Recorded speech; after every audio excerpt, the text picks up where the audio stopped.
আসসালামু আলাইকুম। নাইম টিচিং পয়েন্টের পক্ষ থেকে তোমাদের স্বাগতম জানাচ্ছি। আমি মোহাম্মদ নাইম উদ্দিন।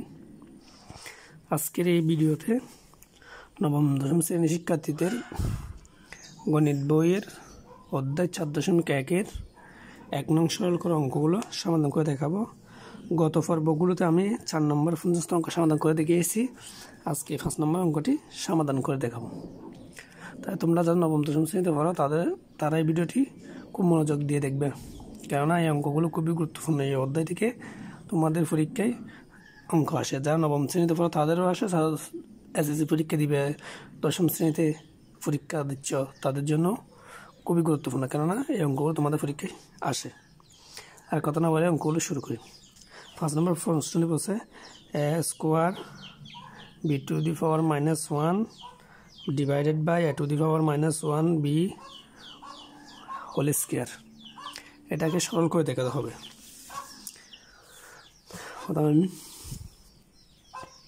প্রশ্নটি তোলার পর এটাকে আমরা একটু করে সাজাতে পারি। এটার সাথে এটা কি আছে, বাক অবস্থায় আছে। এটার বেস এ, এটার বেস এ, এটার উপর পাওয়ার 2 আছে, এটার উপর পাওয়ার -2 আছে। যেহেতু বেস মিল আছে, বেস নিলাম। আর এটা একসাথে একটা সম্পর্ক হচ্ছে বাগের, দুইটা লিখলাম। এটার আগে মাইনাস আছে, আর যেহেতু আমরা জানি বাগের ক্ষেত্রে মাইনাস দেওয়া যায়, তো মাইনাসে +2।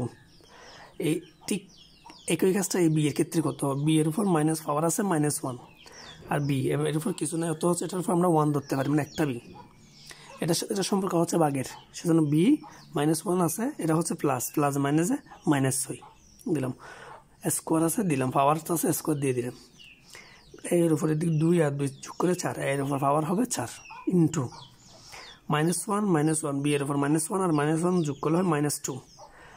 স্কোয়ার দিলাম। স্কোয়ার দিয়ে যদি পাওয়ারকে গুণ করি 8 ইন্টু এটাকে যদি স্কোয়ার দিয়ে গুণ করি 2 2 যা 4 দেখেন। আর আমরা জানি এভাবে থাকলে আমরা কি রেখে 1 যদি কোনো একটি সংখ্যার উপর পাওয়ার -1 থাকে, মাইনাস দিয়ে থাকলে আমরা এভাবে লিখতে হবে 1/4।